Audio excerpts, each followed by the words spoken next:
Thank you. Ladies and gentlemen, it's already good afternoon.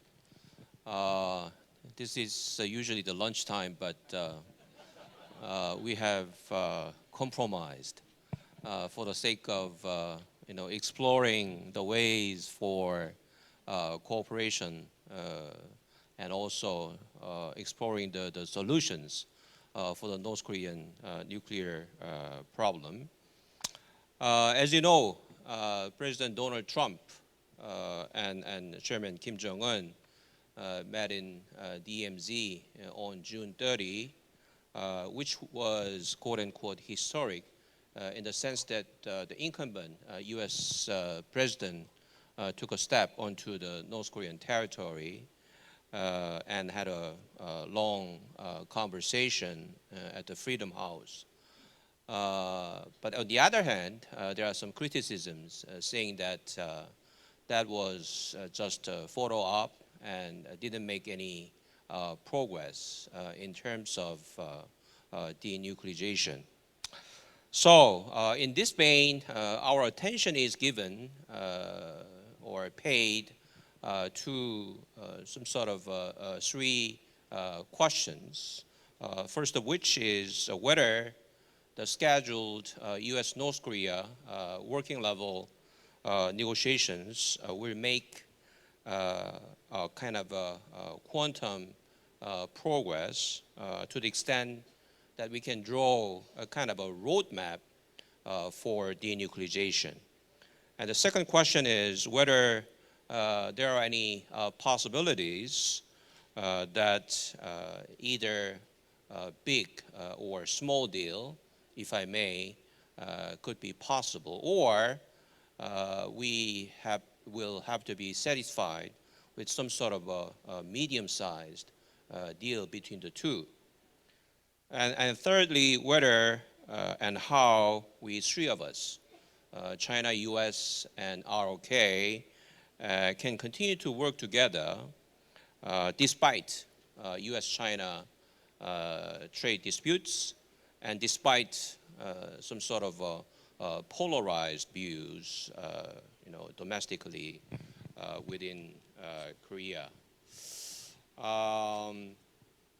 So to address these questions, we have invited 6 distinguished speakers. By the way, as for the management of this session, we have 7 minutes for each presentation, which will be followed by some clarifying questions posed by myself and answers by those speakers. And then I will open the floor, but as you already know, you can write some questions either in English or Korean. But I will abuse my privilege to select some questions out of those questions within our time limitations. We are supposed to deal with a very urgent North Korean nuclear problem, but we have more urgent problem at the moment.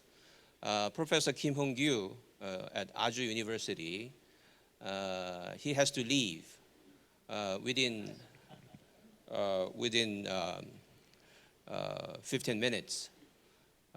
So we have to deal with him anyhow before we talk about the North Korean nuclear issue. So I will give him the first floor for 7 minutes, and then I will be sticking to the regular schedule. So Professor Kim Heung-Kyu, yes. Thank you for the kindness, and I really sorry for my departure.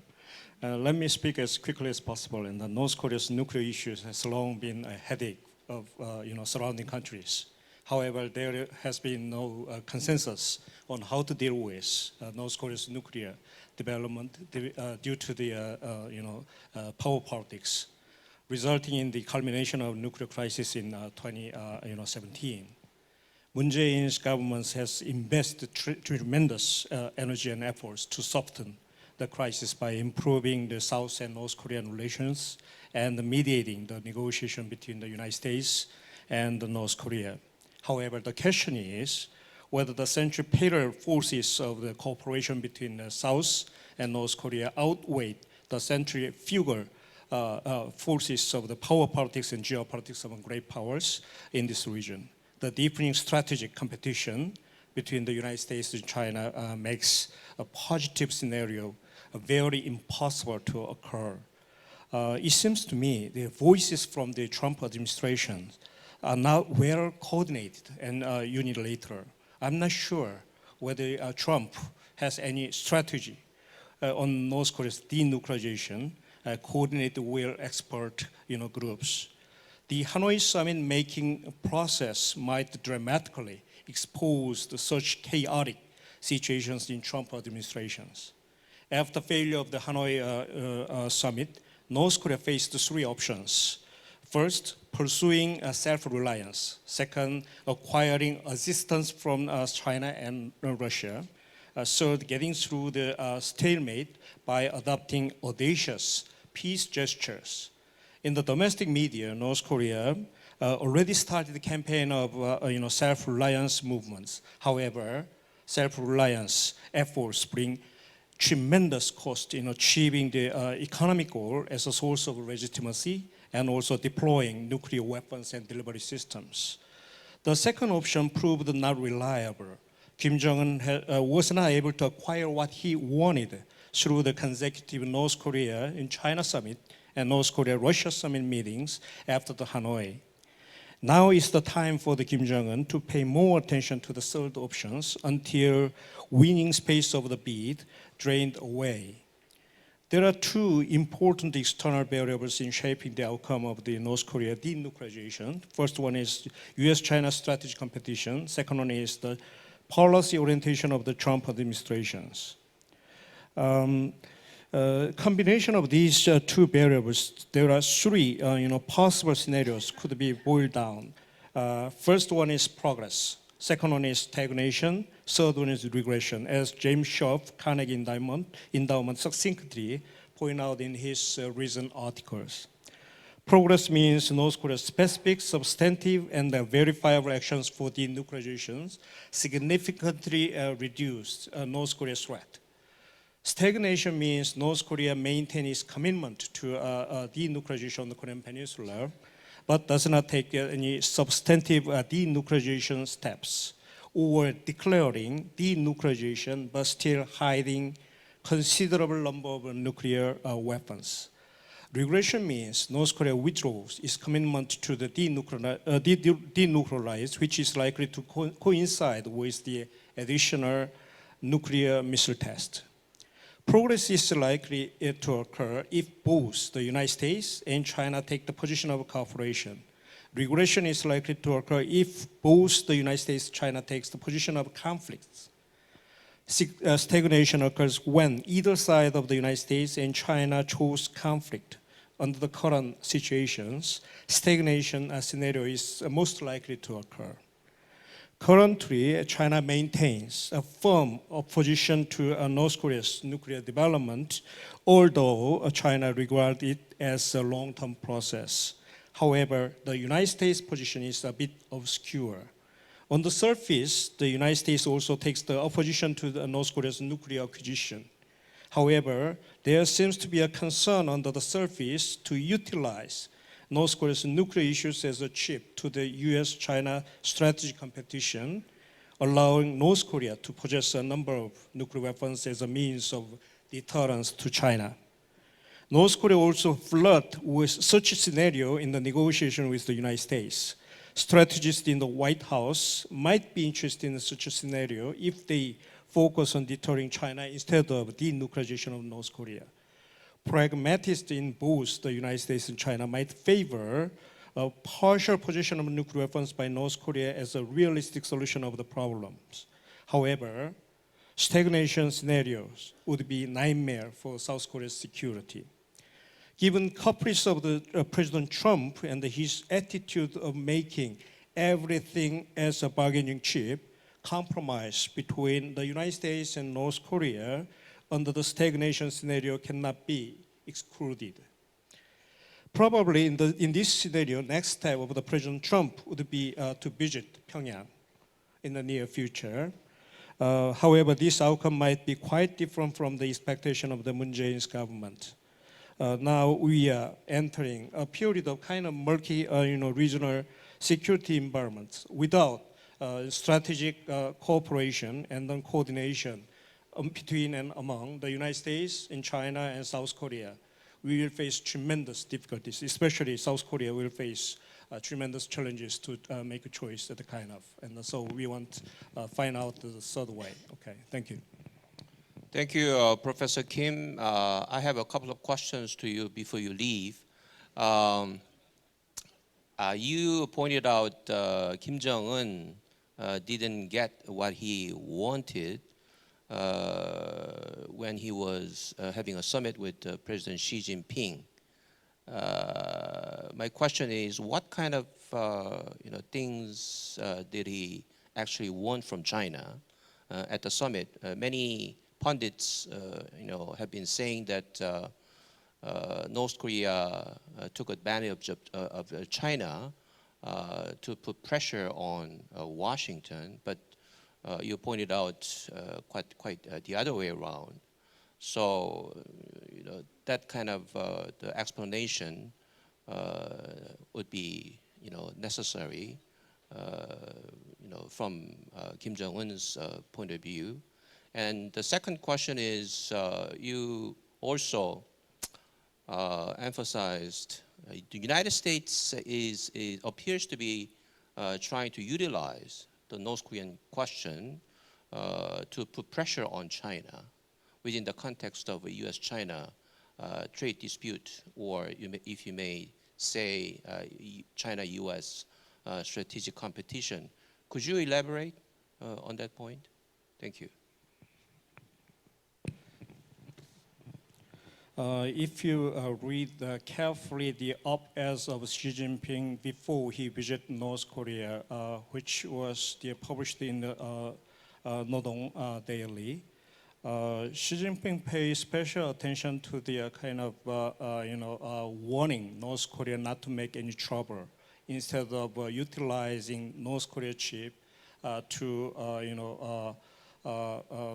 against the United States, or maybe utilize the chip as to put China's interest in to the fore in the G20 meeting.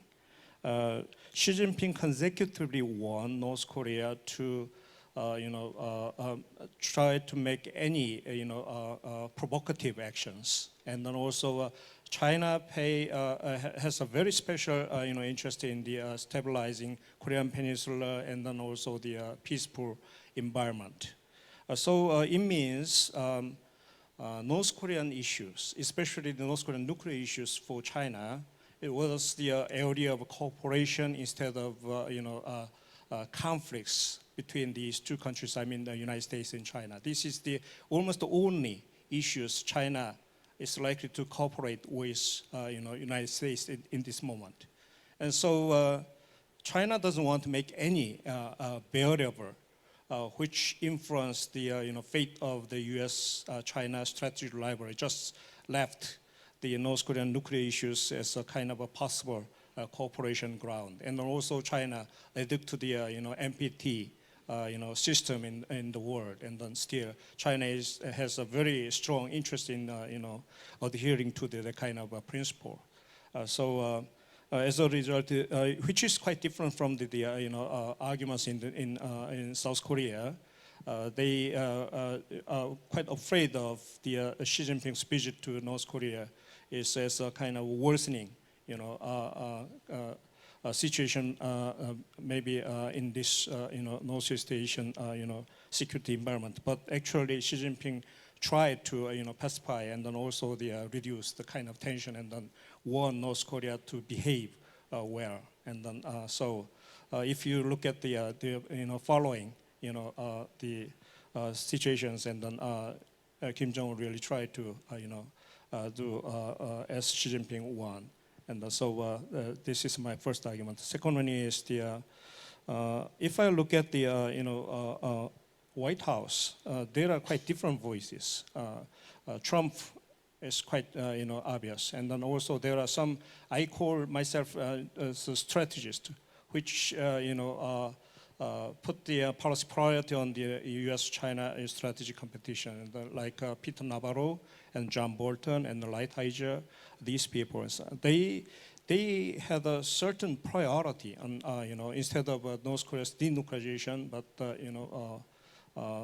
strategic competition between the United States and China. So if you look at the prism of the strategic competition, and maybe North Korean issues also the not the policy priority, but they are following the strategic interest, and then they may use the kind of issue as a kind of chip to further U.S. interest, or maybe Chinese case. Maybe they will be in the similar situation. So China, Xi Jinping will obviously place their policy priority on the strategic competition between the U.S. and China instead of resolving North Korean nuclear issues. So if we consider this kind of situation, and then the decision making in the White House is much more complicated, and also the relationship between the China U.S.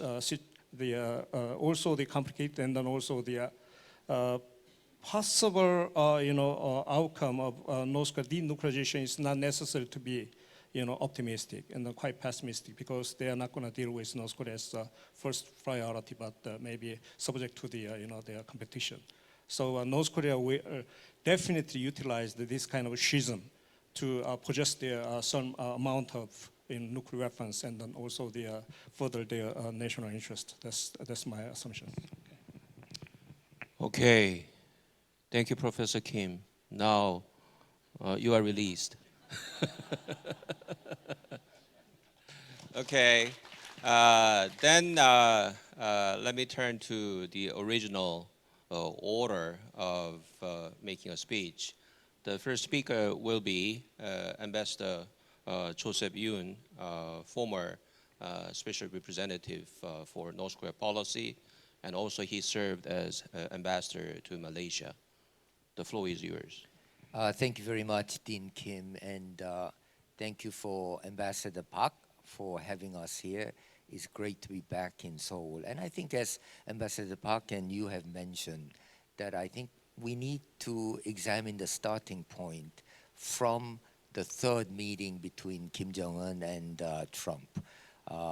Actually, on that day they were meeting, I happened to be working at CNN, and initially they said, well, can you come in about 1 a.m.? That's 1 in the morning, It's going to be a very short handshake and you can go, since I need money anyhow. So I said, okay, yeah, I will come in, And of course they did a short handshake. I said, well, can I go? They said, no. I think they're going to go back to South Korea after being in North Korea. And I said, well, okay, they will just, smile and photo op and then go back. And lo and behold, they go into a bilateral meeting. It lasted almost an hour, almost a kind of a usual summit meeting. And this is, remember, this is the third meeting between President Trump and Chairman Kim in just over 12 months. I mean, that is amazing. If you had said that 18 months ago, I think you would say we were crazy to imagine such a situation. So what does it mean? I do think there is a degree of personal connection and degree of their political prestige at stake now. So I do think this latest round of engagement will lead to what I call a limited deal or interim deal or whatever you want to call it. So I wanted to examine what that limited deal might look like, okay? So first of all, let's examine the process. I think it's clear that on the US side, now State Department, where I used to work, has the firm control, with Secretary Pompeo as the minister in charge, and then with Steve Biegun as the negotiator. Much more sidelined is, of course, NSC, John Bolton and others there, as well as other agencies. Now, I mean, if you worked in diplomacy, if you know that State Department in charge, it means we're going to try engagement. So to me, that is good news, okay?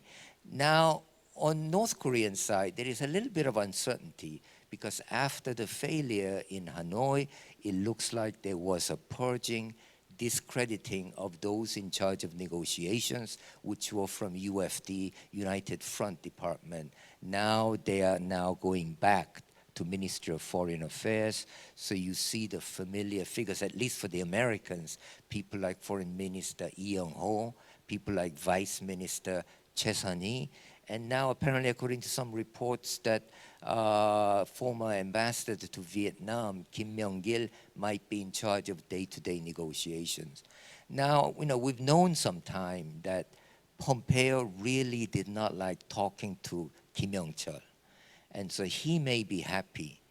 But I'm not sure this is all unvarnished good news because certainly my experience with North Korean MFA is that they are completely under instructions, under thumb, very disciplined, and it is very hard to get them to even take tiny bit of risk. So I'm not really optimistic that they will get the flexibility some in Washington are thinking. Now, let's think about what kind of deal, given the interests of President Trump and Kim Jong-un, that they might reach. I would say the deal you should look at is really three baskets. The first basket is what North Korea wants, which they have made it clear in Hanoi that they want sanctions relief. So they will want sanctions relief, at least some relief on big export earners like coal, seafood, and retained earnings from North Korean workers, especially in China and in Russia. They will also want some relief so that they can import more oil. So that is their goal. And for the US, of course, the goal is they also must get more than what they were promised in Hanoi, which is they were promised all of Yongbyon. So what is it, the additional they are going to get? Now, there's a lot of talk in Washington and elsewhere, and there is some truth to it that the next logical step will be a freeze in North Korean production of nuclear weapons, will be a freeze in North Korean production of stockpiling of material. And, as a negotiator, you always want the freeze because you want to say to everyone, well, at least they're not making more weapons. But then you have to ask yourself, what does freeze mean when we don't know where and how they're producing these weapons? Sure, we know what freeze means for Yongbyon, but we also know that North Koreans have sites other than Yongbyon. So what does freeze mean without verification and without promise that North Korean will give a detailed accounting of where other sites are? So that's my reservation. I think also a little bit easier on North Korean gift side will be a roadmap.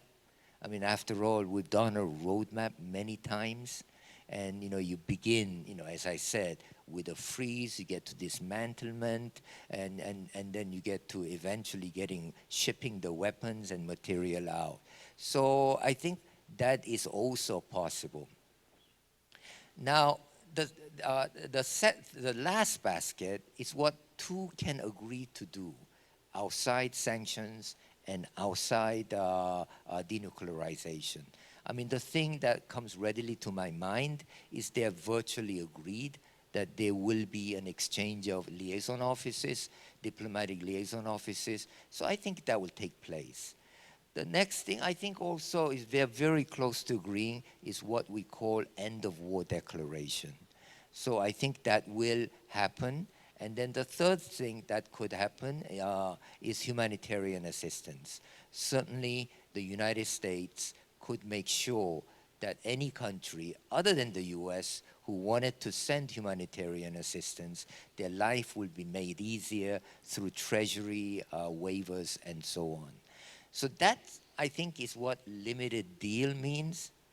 Now comes, the fundamental part that such a deal, I do think, is in the interest of both Trump and Kim Jong-un.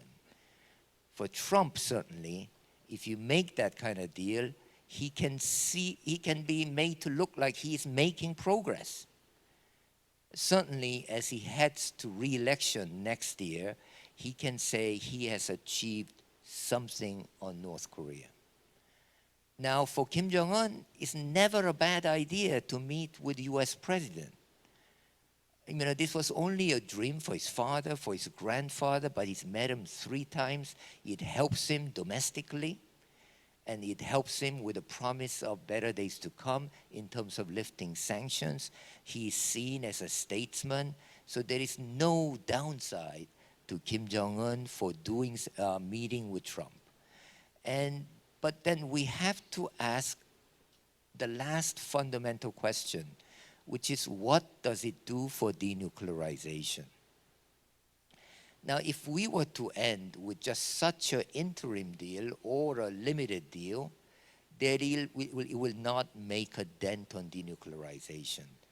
Rather, it will only go towards cementing North Korea's status as nuclear weapons state, which is why there has to be a corollary agreement that states in not very, very strict terms that denuclearization is the goal, that within short, limited period, we must move beyond the freeze, such as declaration of nuclear accounting and how they're to be verified.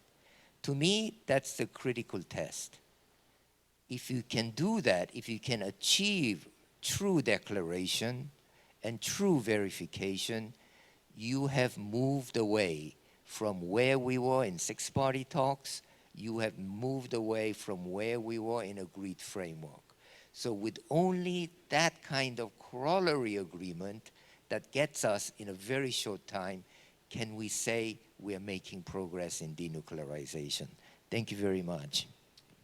Thank you, Ambassador Yoon. Our next speaker is former WMD czar at the White House, Gary SAMORE.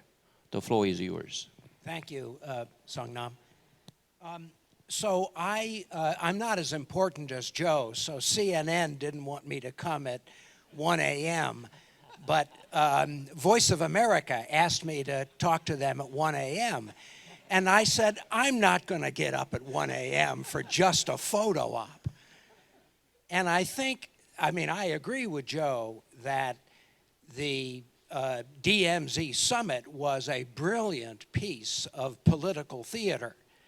And I think the personal relationship between President Trump and Chairman Kim Jong-un is an important development. But I'm not very optimistic that the DMZ summit is going to be translated into practical progress toward denuclearization.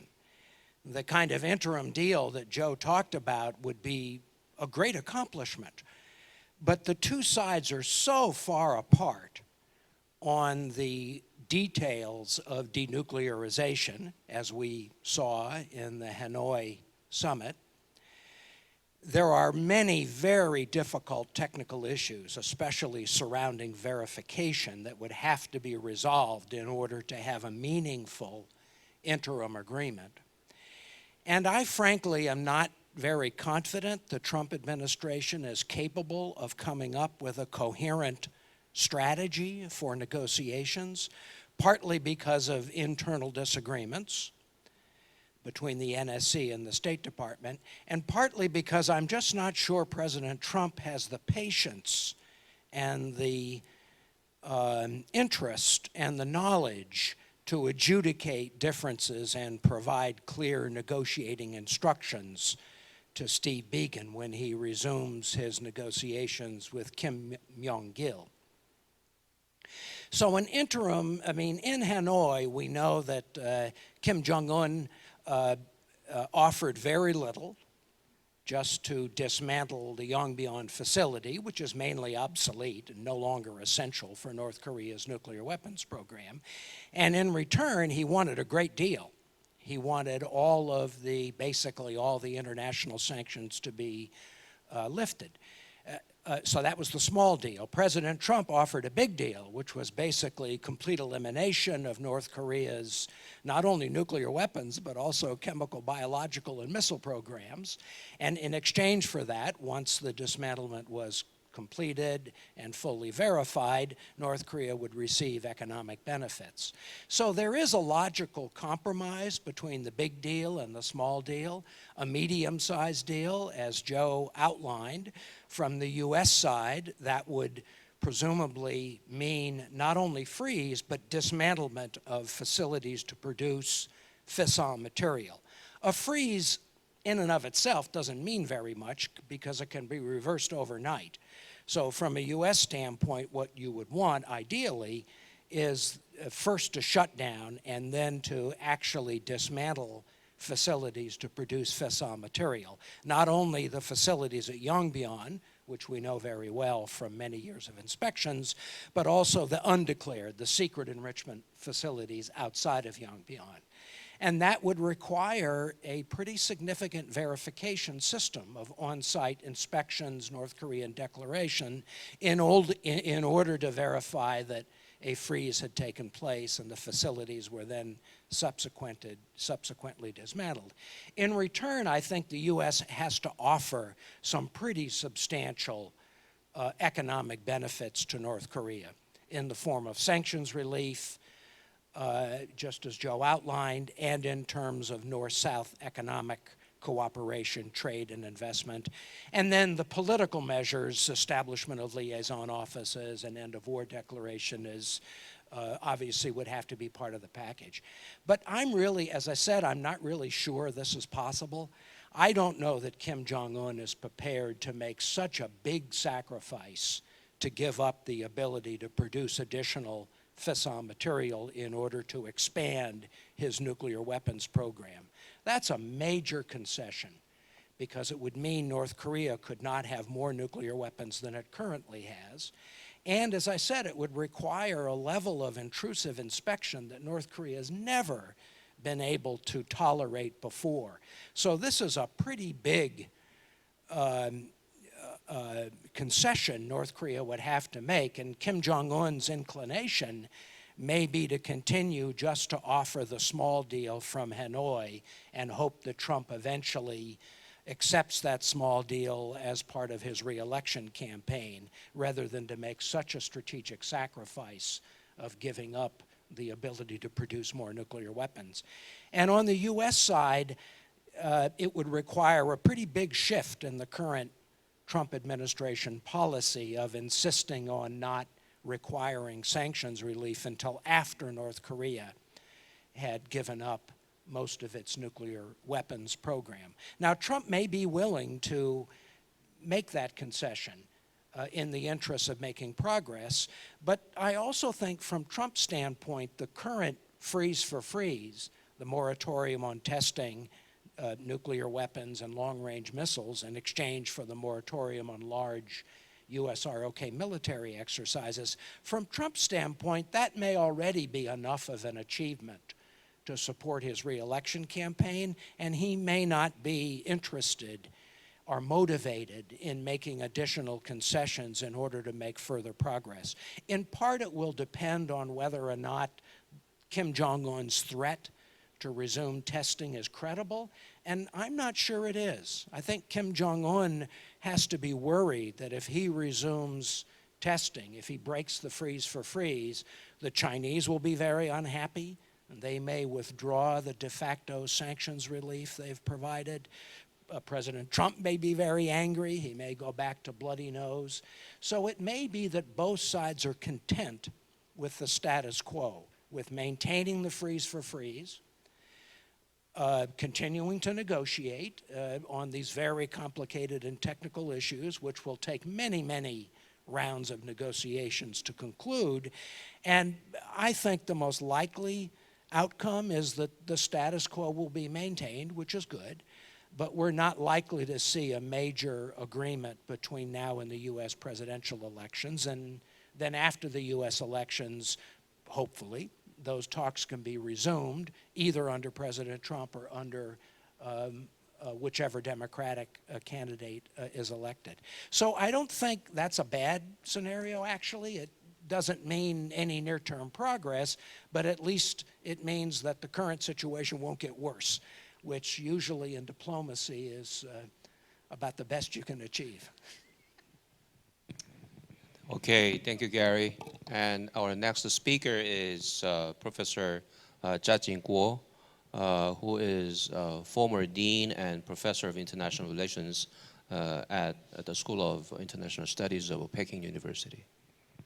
Well, thank you, Sung Han. Yeah, I share the pessimism expressed by our previous speakers. Not much optimism. I'm sorry to say that. Since the days of the fire and fury, we have seen 3 summits between President Trump and Chairman Kim. Despite the hope these summits may have generated over time, we have not seen much progress in denuclearization. The summits, it appears to be suffering from the problem of diminishing returns. Okay. The first summit, we did see some progress, okay, like agreement on the broad goal and direction of negotiation, although in very vague terms. The second summit, despite a failure, there was some negotiation, and it is widely believed that the 2 sides were close to an agreement, even though it was a limited one. Okay. The third summit, it seems to me that we only had photo opportunities, not much a meeting of substance. Okay. Now, the chance for North Korea to accept CVID is becoming smaller, if not completely impossible. What are the major reasons for this disturbing trend of development? I believe there are 3 major reasons. The first reason is the unilateral approach on the part of the US. Since coming into office, the Trump administration shows that it wants to deal with North Korean nuclear issue more or less on its own. Okay. It has joined North Korea to reject a multilateral approach to this issue, like the 6-party talks. For some reason, President Trump may know himself, the US believes or claims to believe that this approach is going to work. However, so far, it hasn't worked and is unlikely to work. Because of the perceived threats from the US and the ROK, as the weaker party, the North Korean government believes that its security depends on nuclear weapons, okay, both in terms of regime security and military security. That is why it has spent so much resource and also taken such a risk to develop nuclear weapons over the years. Okay. Therefore, the only chance for the outside world to persuade North Korea to give up nuclear weapons is to present it with a real possibility that it can do better without nuclear weapons. That requires providing guarantees on 3 fronts: regime security, military security, and prospect of economic development.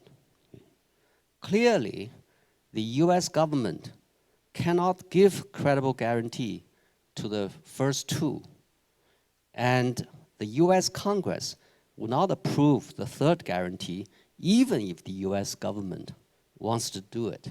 Okay.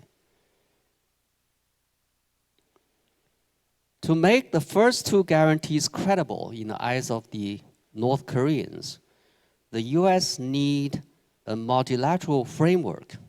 In other words, even the U.S. government wants to give regime guarantee for regime security and military security. North Koreans would not believe it, okay? Because Trump is not someone who you can trust in a way, because he's changing all the time. Okay? And also the U.S. politics decides that you have elections every 4 years. Who knows what the next administration would believe in? So you need a multilateralist approach to make it credible to the North Koreans, such guarantees. And also you need South Korea, Japan, and China to make commitments to help North Korea in terms of its economic development. Okay? The US government would never do it. Okay? However, so far, the US has shown very little interest in working together with these countries. This is the first reason for the current problem. The second reason is that rapid deterioration of relations between China and the US during the past few years. Okay? Especially during the last 2 years, the Trump administration has made many efforts to confront and contain China.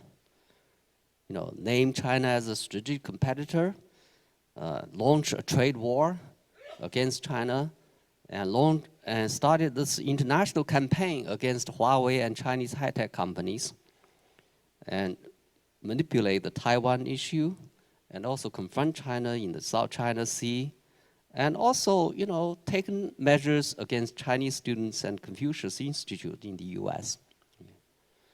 This has two major implications on North Korean denuclearization. First, North Korea may believe that this offers a golden opportunity for it to keep its nuclear weapons.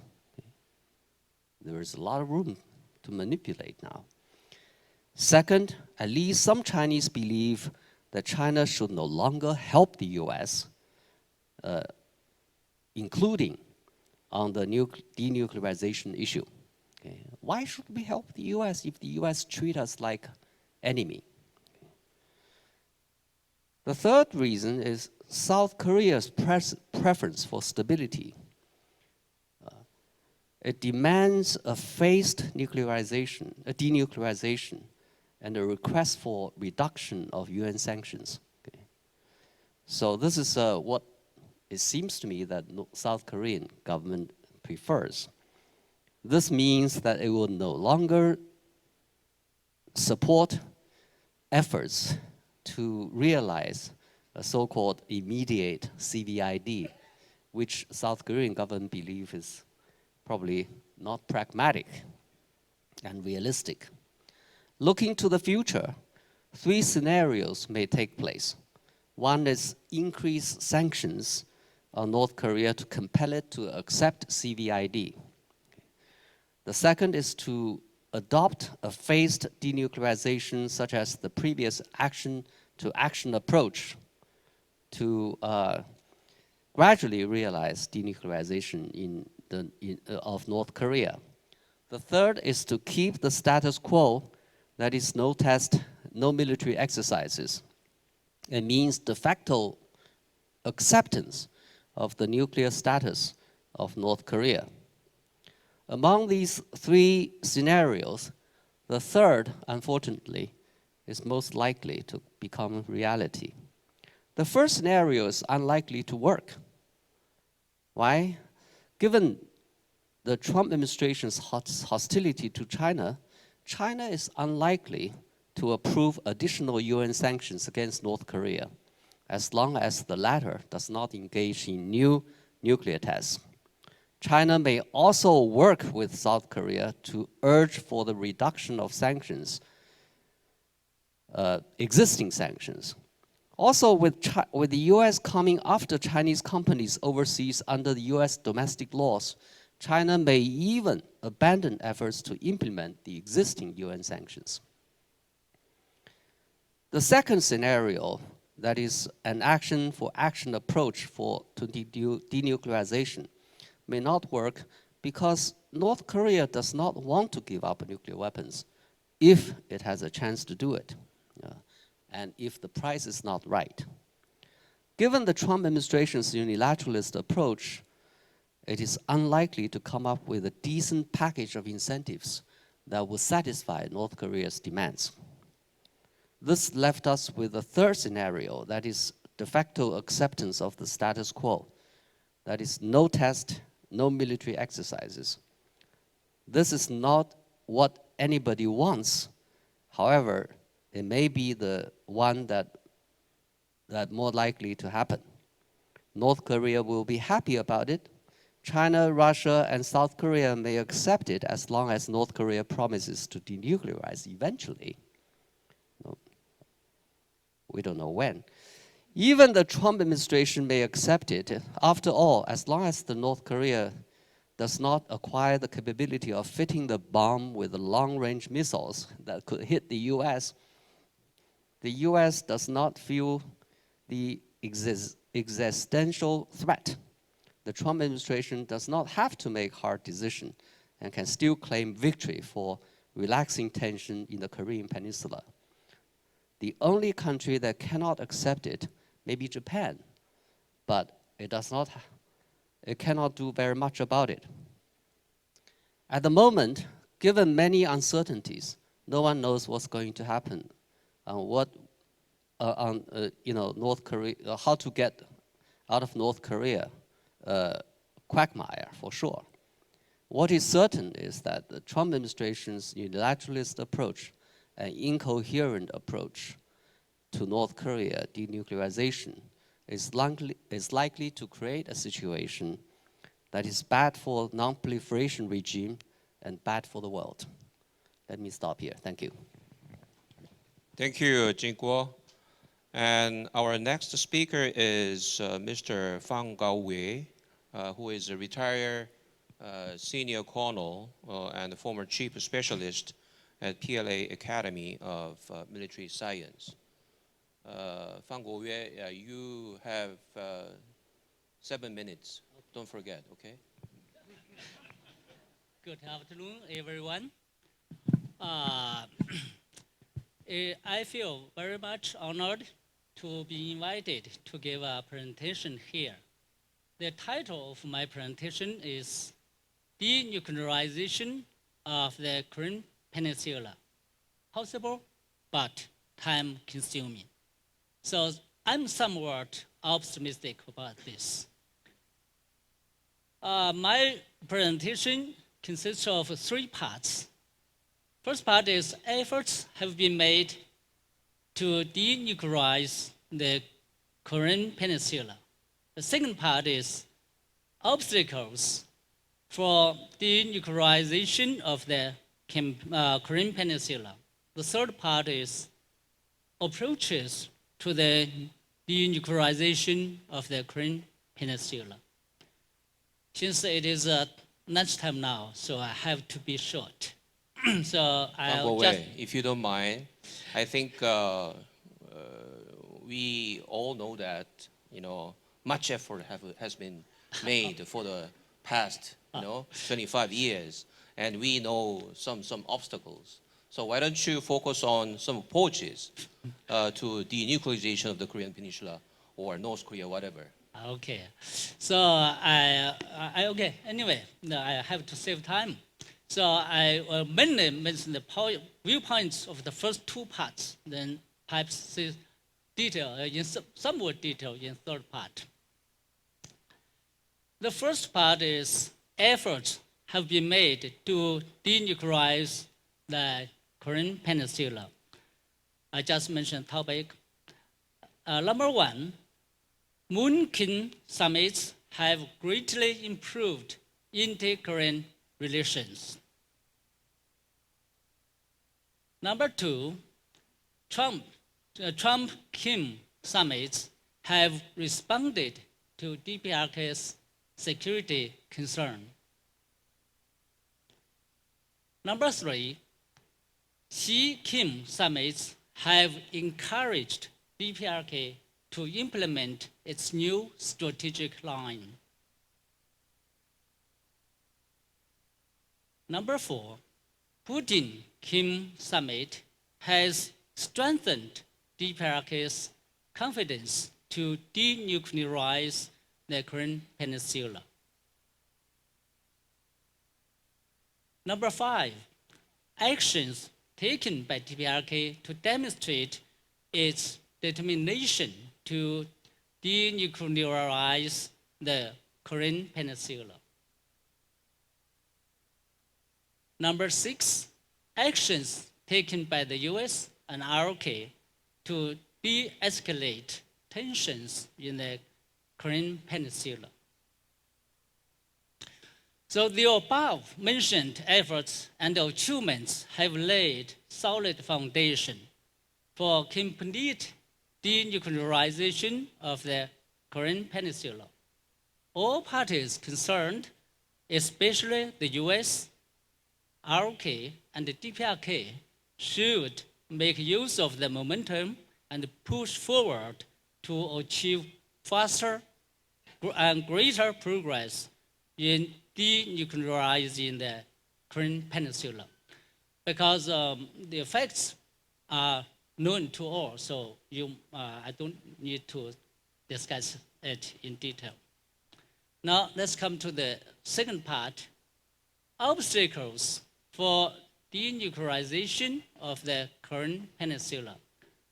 In this part, I want to ask 5 questions, because if we cannot give a definite answer or positive answer to the questions, perhaps we cannot make progress in denuclearization of the Korean Peninsula. The first question is that denuclearization of the Korean Peninsula or North Korea. So this is is quite different to both sides. The second question is that should sanctions against the DPRK be lifted step by step or till the realization of denuclearization? The third question is that should the Korean War be ended or not? The fourth question is that how can the US and ROK advance simultaneously in the peace process?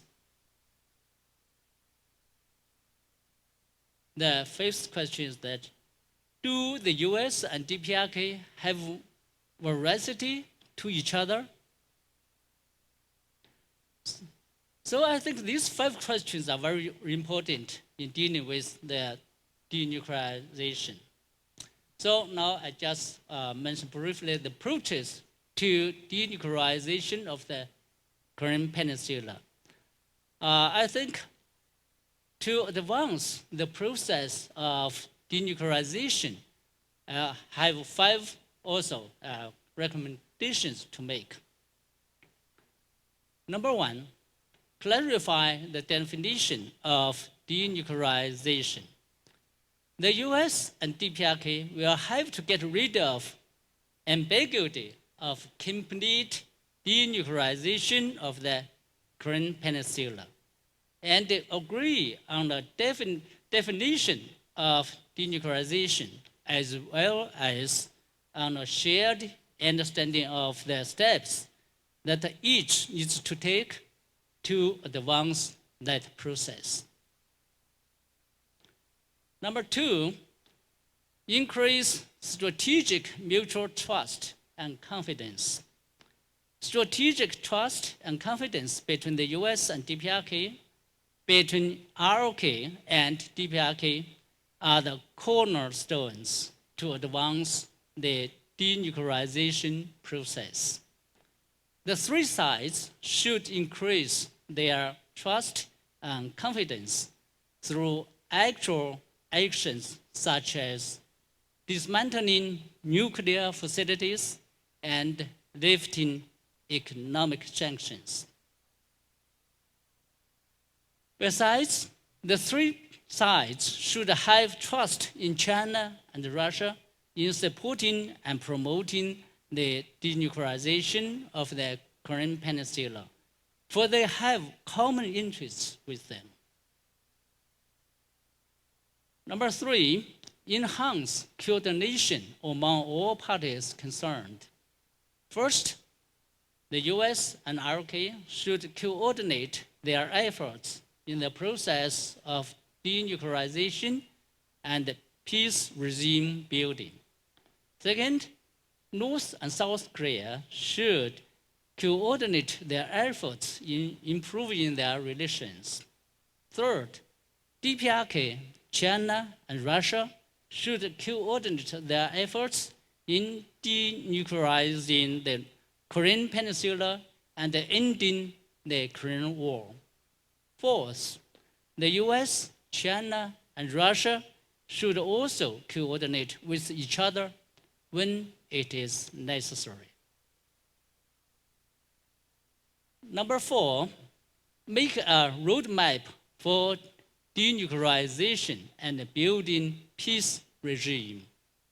The US, ROK, and DPRK have already set up their own working groups on denuclearization and peace regime building, and should work together to lay out the concrete steps, stages, and timetables for denuclearization and the peace regime building. Number five, organize an international inspection team.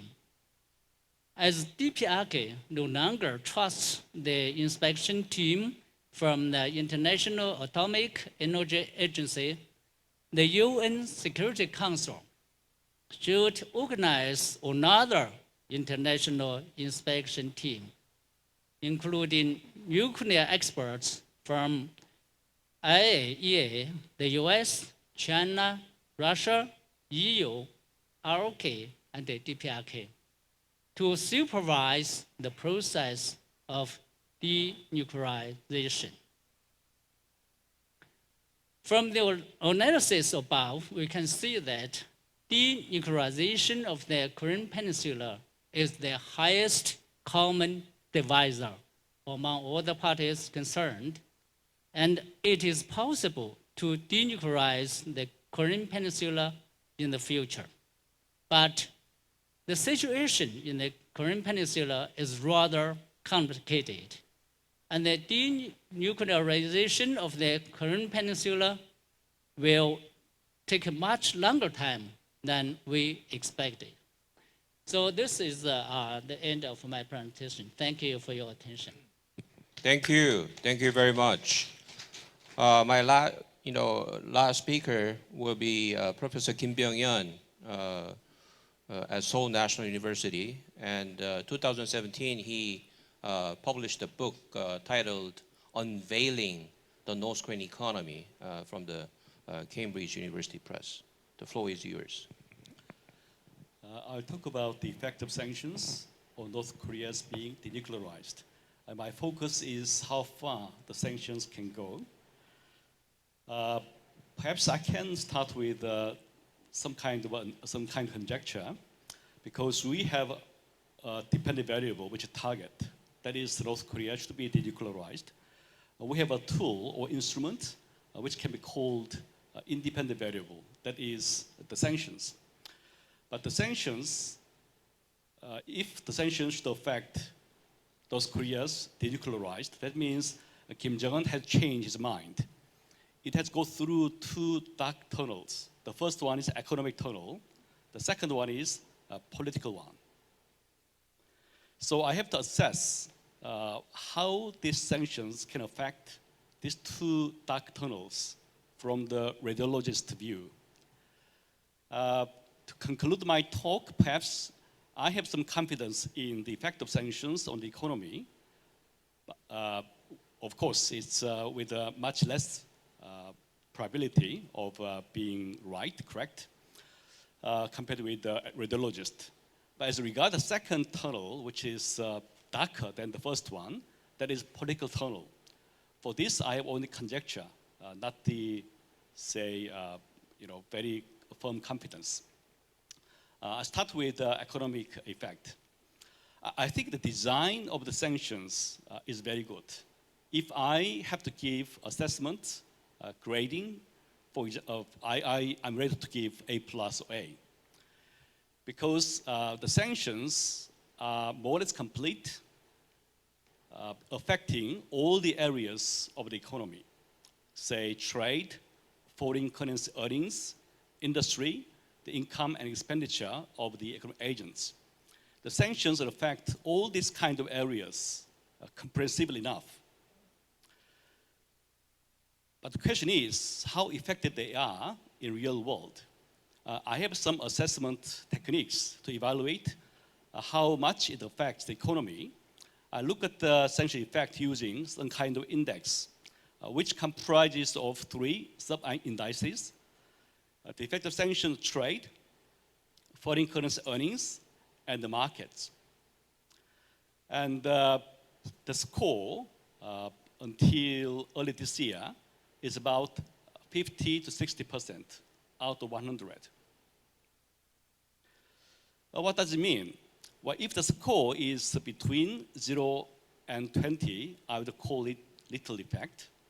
20 to 40, moderate. 40 to 60, serious. 60 to 80, critical. Above 80 is collapsing. And I've argued, in order to push CBID, we need a threshold about 80. So from this perspective, we are short of this threshold. About 60 or 50, this score has been very stagnant from and at the end of 2017 up to now. And I see there are several effects on the economy. Growth rates have diminished. 2017, Bank of Korea estimated the growth rates is minus 3.5%. And last year's growth rate will be coming out perhaps next week or in 2 weeks. I predict it will be about minus 5%. I may be wrong, but that is my conjecture. And so for the last 2 years, the economy has strengthened by 10%, which is a very serious shock to the economy. Also, there are some circumstantial evidence. For example, in North Korea, now people can see Kochebi again. And shrinkage of market transactions, traders at markets have they curtailed their selling on markets. That means market shrinking. And markets are the critical lifeline for many households. The income reduces. Also, the elites hit hard, very hard, because foreign trade has nearly blocked. Last year's foreign trade declined by 50%. Export declined by about 90%. Import decreased by about 1/3.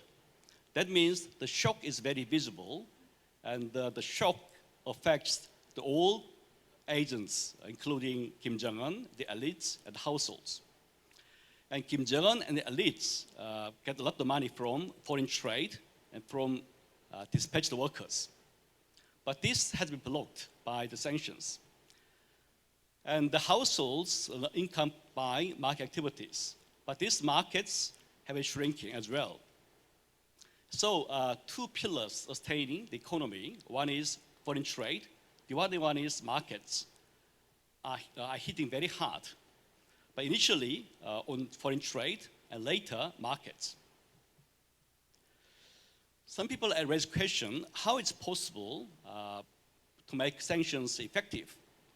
Because North Korea is an isolated country without engaging that much in foreign trade. But that's not true. because North Korea is a rather open country, and trade defense ratio is about 50%, while world average is about 60%. That is before the sanctions. So this economy has been very hit hard. But the question is how this effect on the economy can be translated into a political one. Okay. In this regard, I may call my view as conjecture, because we have some pros and cons to evaluate the effect of sanctions on the political domain. One may say the public has little say in politics or in changing Kim's mind, because the public is subject to repression from dictator. But the other view may say the public has changed a lot, because North Korean public households have been engaging in market activities for about 20 years. Therefore, now they possess a sense of autonomy, a sense of homo economicus. They are not passive anymore. They are more active. They have their own opinion. They have some kind of complaints against the regime. But second one is, of course, the public may have some say, but the elites have a bigger say. But elites can transfer their loss from the sanctions to households by observing some foreign currencies held by the public. But that may cause discontent of the public, which will weaken Kim Jong-un's control of society. And so on these two sides, I would see pros and cons are neck and neck, very, very equivalent. But on the third one, which I think is will give hand to the negative view of sanctions on political domain, that is Chinese factor. A big question is whether China will wait and see when North Korea is on the verge of collapse. Say if the index score reaches 80, what will China do? Okay. If they try to provide lifeline, okay, I don't think just sanctions are enough to cause a CVID. And so my assessment is as follows. Sanction effective in bringing Kim Jong-un to a negotiation table. I think that he will remain seated in the track. There is no other option. And I also believe sanctions can be effective in achieving some denuclearization. But I don't think sanctions are enough to make a CBID. So what should we do? Maybe a package including the sanction relief, economic incentives, and guarantees for security, maybe have to combine. That means we have to go through a step-by-step approach. A real professional mindset of preparation should be made. How we make, how to maximize the probability of being denuclearized. We need a kind of a sequencing approach. What should be lifted first stage, and what should remain until the end? This kind of sequencing will be very important for making North Korea's being denuclearized. Thank you, Professor Kim, for your very succinct kind of explanation about the impact of economic sanctions on North Korea. Before collecting some written questions, I have one or two questions to each speaker. To Ambassador Yoon, I think your suggestion of kind of an interim deal sounds very interesting, but you didn't mention the roadmap. You mentioned the nuclear freeze, the exchange of liaison offices, end of war declaration, humanitarian assistance, etc. If sanctions relief will be made. Do you think that is going to be possible without the agreement on the roadmap? That is my question to Ambassador Yoon. To Gary, I think your point about the interim deal was okay, but not quite crystal clear. My question is, what kind of deal, big deal or small deal or medium-sized deal, what kind of deal can survive presidential elections of the United States at the end of next year? My question is more direct, I hope, okay? And to Jingguo, you emphatically pointed out United States alone cannot guarantee military and regime security of North Korea when you harshly criticized the unilateralist approach of the United States in dealing with the North Korean nuclear problem. Then, do you think when we employ kind of a multilateral approach, that kind of a guarantee would be possible to guarantee North Korea's military and regime security? In my view, North Korea believes that is only possible by the United States. So I'm wondering, and Professor Kim Byung-Yeon actually raised a question to you in my interpretation. He quantified the effect of economic sanctions from 0 to the threshold point of 80. If our sanctions reach the point of 80, what China will do? China will try to save North Korea for the sake of saving the North Korean regime, or China will be waiting until North Korea makes a strategic concession, which means a CVID. To Fang Guowei, it was very interesting to me. You said during your presentation, US, ROK, and DPRK should set up their own working group on denuclearization and peace regime building. It sounds okay. Then where is China placed? You just mentioned US, ROK, and DPRK. For example, in the process of a peace regime building, it's going to be okay if China will be, deleted? That is my question. And my last question to Professor Kim Byung-Yeon. I think your, the quantification, the numbers, very interesting to me.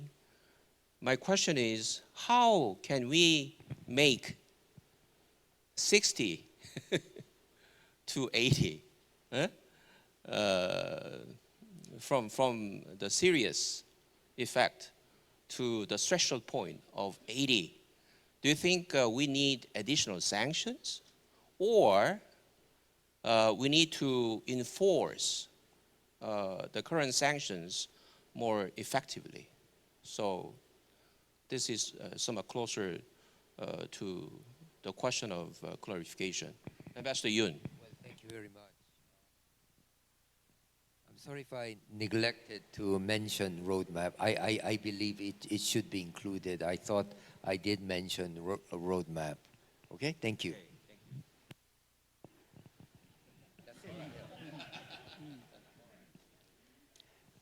So you've asked a very interesting question about U.S. policy toward North Korea and domestic U.S. politics. And of course, the official view of the Democrats and many critics of the Trump administration is that his policy toward North Korea has been both ineffective and morally corrupt, because President Trump has hugged a horrible, bloody dictator and granted him some level of international legitimacy without getting anything in return.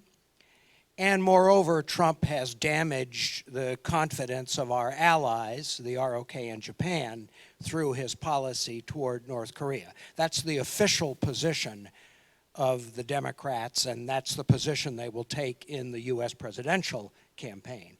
But I think that in reality, a number of Democrats are actually relieved that President Trump has shifted away from the bloody nose strategy, because a war in Korea would be catastrophic for American interests as well as the interests of our allies.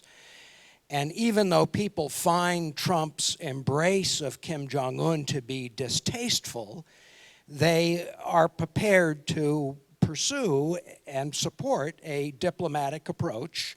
And since the bottom-up approach has never been successful over more than 30 years, people are prepared to give Trump credit for seeking an alternative approach based on his personal relationship with the North Korean leader.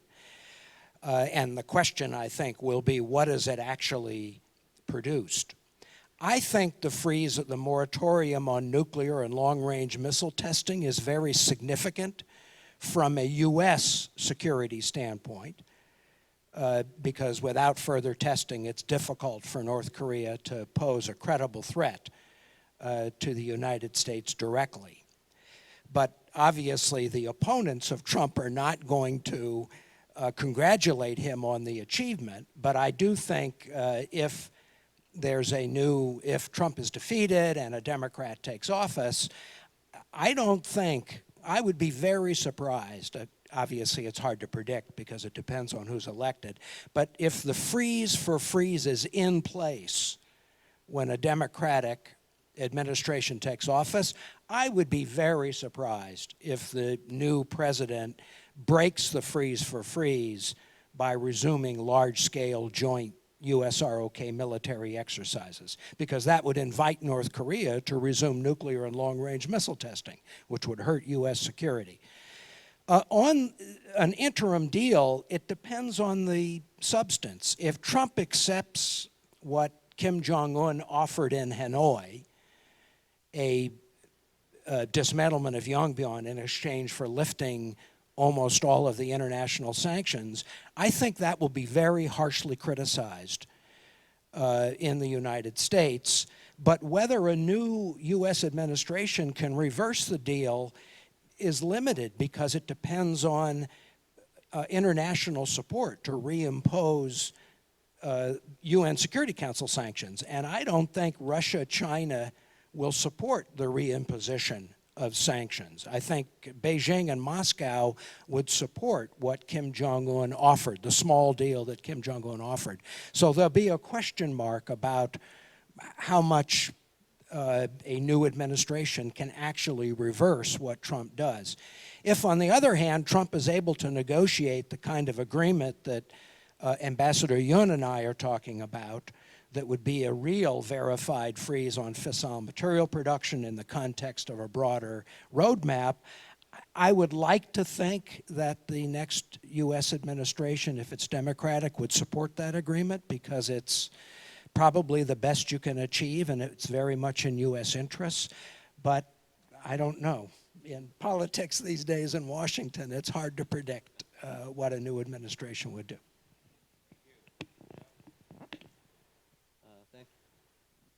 Thank you for the question. With regard to regime security and military security, I think there are two questions. One is a multilateral security guarantee preferable from the North Korean perspective? I think definitely, because the US is there already, and you have other countries' endorsement, and then in a way, multilateral kind of a guarantee is more difficult to retract for the US. Okay. The second question is, will such a kind of a guarantee be acceptable to North Korea? I'm not sure. Okay. But I do think that it's helpful to persuade North Korea to see that a deal may be in its own advantage. Okay. You never know what they would, how they should calculate. It also depends on how attractive the aid package is. Okay. So and also their analysis of the international situation. So there are other factors involved, but definitely a multilateral approach to provide regime security guarantee would contribute more to a North Korean acceptance, a possible acceptance of denuclearization than a unilateralist approach. Thank you. Okay. Just now, the moderator's question to me is that where is China in the peace regime building?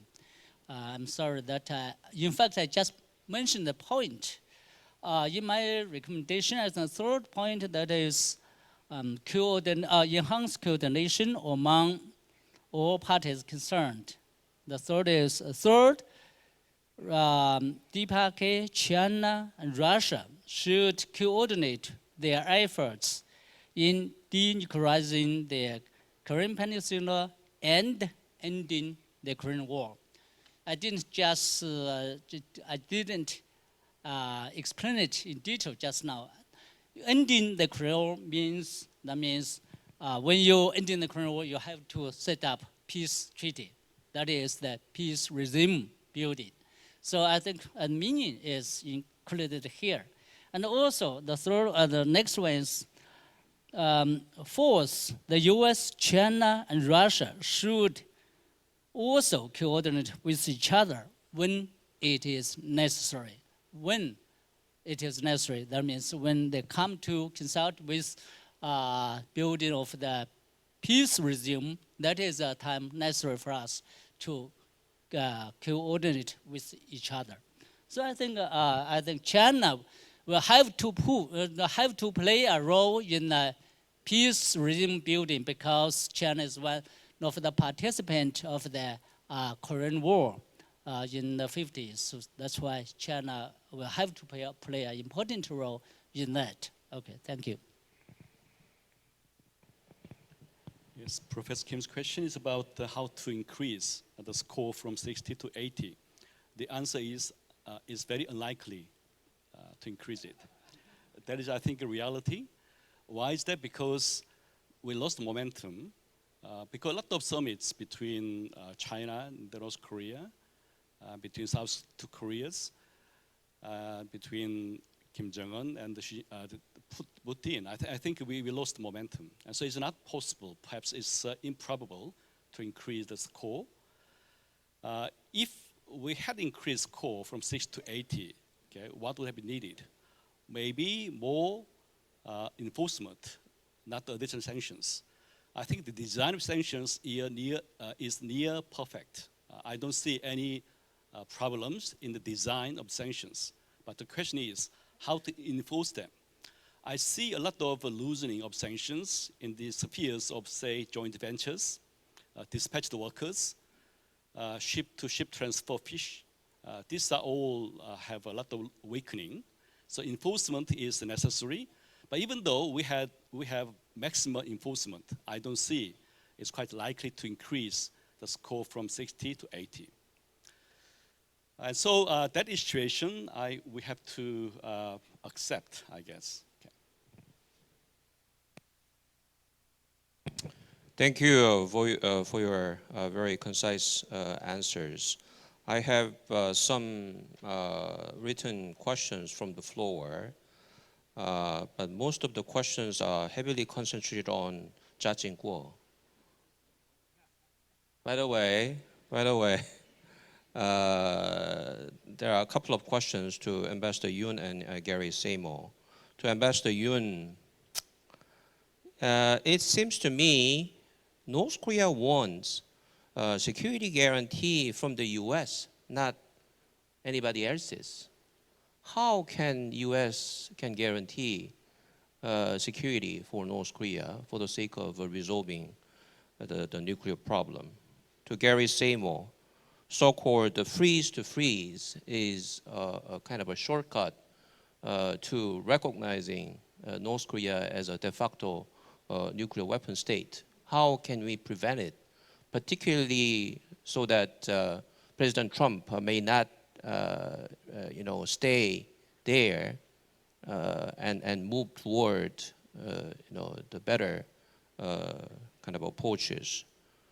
To Jia Jingguo, if we fail to denuclearize North Korea, how do you assess the possibility of nuclear proliferation in the region of Northeast Asia, meaning Japan, South Korea, and Taiwan going nuclear or not, probably?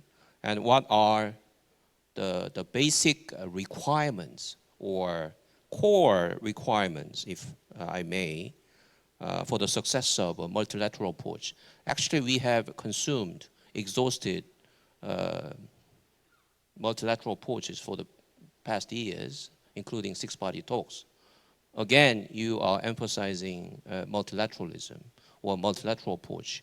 What do you have in your mind in terms of the requirements for the success of multilateralism?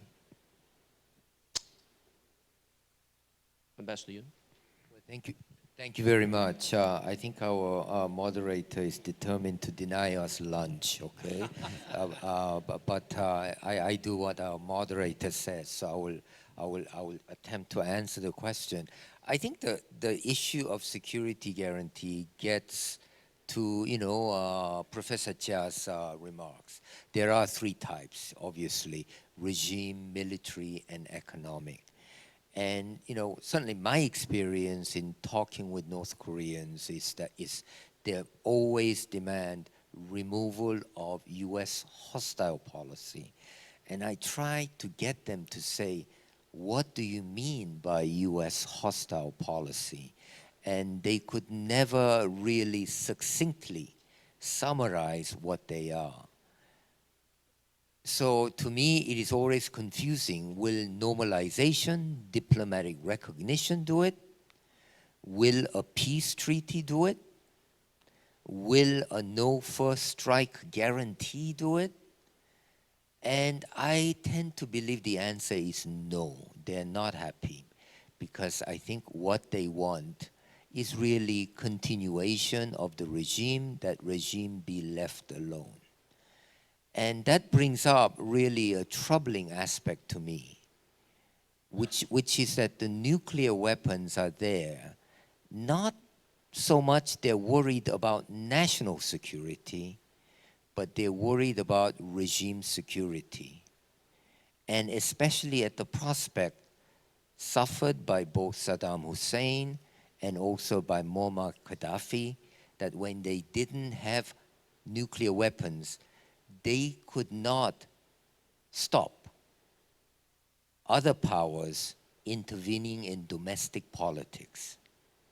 So I'm beginning to think that for them, nuclear weapons constitute a guarantee in which, during a humanitarian crisis, regime crisis, call it what you want, revolt, coup d'etat, revolution, nuclear weapons guarantee that there will be no intervention from China, from US, from South Korea, or anywhere.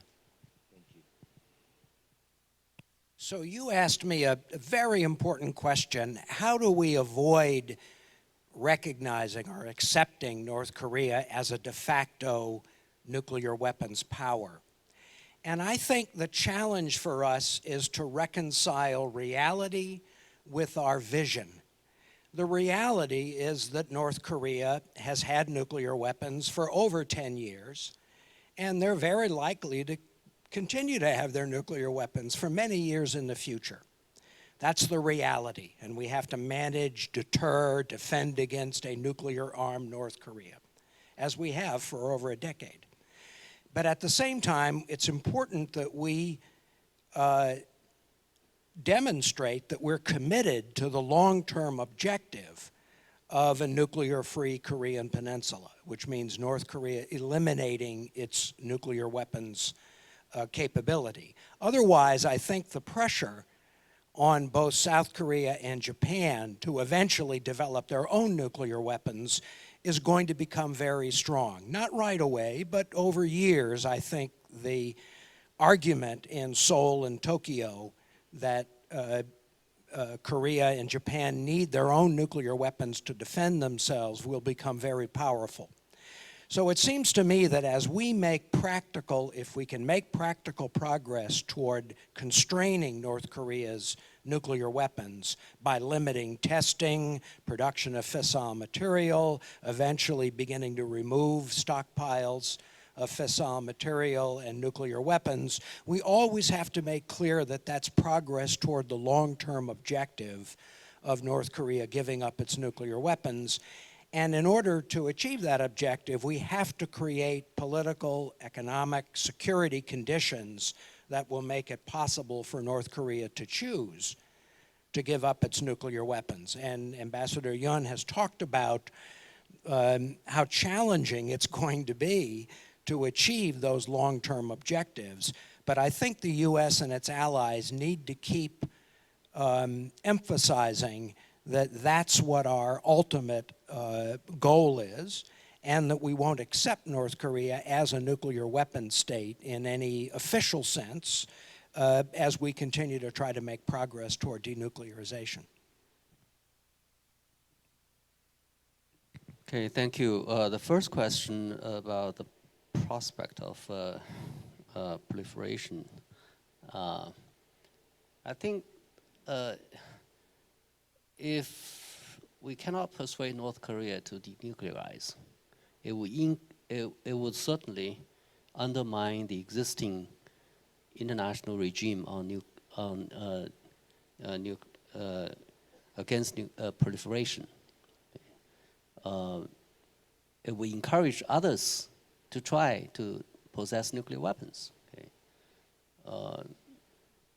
Iran may learn a lesson. Other countries may learn a lesson. Okay.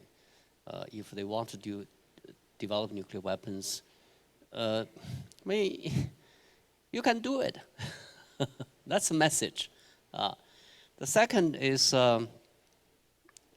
will Japan and South Korea become nuclear? I think certainly the pressure for going nuclear will grow. Okay. But as long as the security alliance with the US remains credible, I think probably the two countries will not go nuclear. But then if the alliance suffers a problem, then I think it's hard to say. Okay. The second question is about the requirement for multilateralism, multilateral cooperation. I think first of all, the US probably should adopt a more sophisticated approach toward China. Okay. I mean, it should return to the policy of engagement, some kind of engagement with China rather than regarding China as a sort of enemy. Okay. The current administration's approach, I mean, Trump may not regard China as an enemy, but some of his advisors do. So we see a lot of rhetoric to that in that regard, and also some congressmen very, very harmful to the relationship, to cooperation between the two countries. Okay. So this is a condition for cooperation between the two countries on international issues, including the North Korean nuclear issue. The second requirement is probably the U.S. should adopt an approach that of increased consultation and dialogue with the stakeholders, like South Korea, Japan, China, and Russia. Okay. They are stakeholders in this process, so there should be more consultation. Finally, I think China probably should regard North Korean denuclearization as its own interest, not just as an interest of the U.S. Okay, it's not other countries' business. I think it's China's business as well, because proliferation, as China becomes a global power, proliferation hurts China much more than an average country. So China shares with the US in terms of preventing proliferation of weapons of mass destruction, and to persuade North Korea to give up nuclear weapons is a very important part of maintaining the non-proliferation regime. Okay. So I don't know whether these requirements are going to be met, but they are necessary for us to cooperate with more effectiveness. Thank you. Thank you, Jin Guo. I think we had a very interesting and enlightening session. I think our discussions personally remind me of 19th century British fairy tale, Goldilocks and the Three Bears. You know, the girl, named Goldilocks visited the Three Bears' house, and among three soups, she chose, neither hot nor cold soup, right? Kind of a warm soup. You were a medium-sized deal, kind of a phased, decent approach, interim deal. That reminds me of this kind of a Goldilocks solution. I hope the resumed kind of a U.S.-North Korea, working level negotiations will make a breakthrough rather than ending up with the Goldilocks solution. So on that cautiously optimistic note, let me adjourn this session. Let me, please join me to welcome the big round of applause for the panelists. Now you deserve, decent lunch. Okay, thank you.